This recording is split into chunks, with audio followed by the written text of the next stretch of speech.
Lunch আর ডিনারের মধ্যে দেখবে আমাদের সবারই একটা প্রেফারেন্স থাকে। লাঞ্চটা ভালো করে ডিনারটা সিম্পল রাখা, এটাই হচ্ছে নর্মাল। তবে আমার কিছুই নর্মাল না। ঘুম থেকে দেরি করে ওঠা, রিল্যাক্স করে চা কফি খাওয়া, তারপর বাড়ির সব কাজকর্ম দেখতে দেখতে ভালো করে বসে রিলিশ করে লাঞ্চ করব, আমার কাছে সেই সময়টাই থাকে না। তাই ডিনারটা একটু ইন্টারেস্টিং করার চেষ্টা আমি সবসময় করি। দুপুরে বসে বসে ভাবি আজকে বিকেলে কি বানানো যায়, হেলদি হবে, টেস্টি হবে, আর সব থেকে বড় কথা ঝামেলা কম হবে।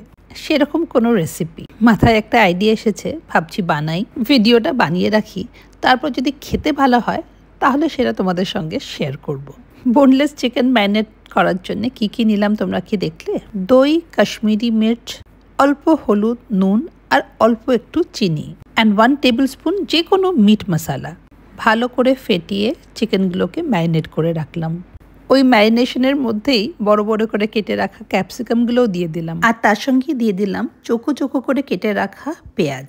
আর যেটা আমি এর মধ্যে অ্যাড করেছি সেটা হচ্ছে ক্রাশড গার্লিক আর কাসুরি মেথি, আর অ্যাড করলাম 1 টিস্পুন ঘি।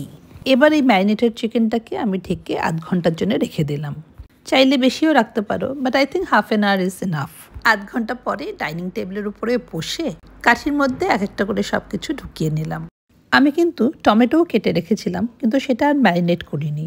ডিসিডেড টমেটোটা একটু কালার অ্যাড করে, রেড বেল পেপার থাকলে তো আরোই ভালো।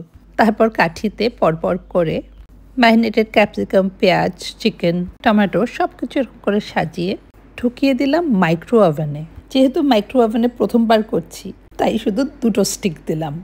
থাই বোনলেস হলে মাইক্রো ওভেনে 5 মিনিট ইজ এনাফ, খুব বেশি হলে 6 মিনিটস।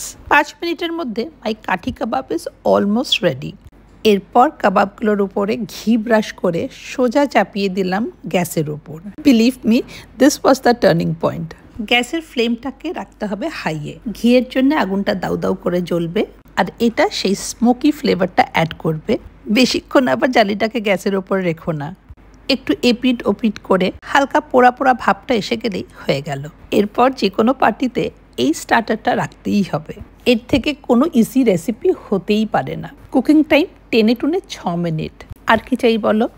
আমি কিন্তু একটু ভয়ে ভয়ে ছিলাম, মাইক্রোওয়েভে কীরকম হবে কে জানে। দেখতে যেরকম সুন্দর হয়েছে, গন্ধটাও কিন্তু দারুণ বেরিয়েছে।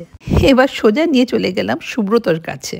আসল রিভিউটা তো সুব্রতই দেবে। আমি সুব্রতকে বললাম রিভিউটা কিন্তু জেনুইন দেবে, কারণ ভিডিও করে রেখেছি, ভালো হলেই তারপর আপলোড করব। সুব্রত তো আমার হাতের সব কিছুই পছন্দ করে, তাই নিজেও খেয়ে দেখে নিলাম।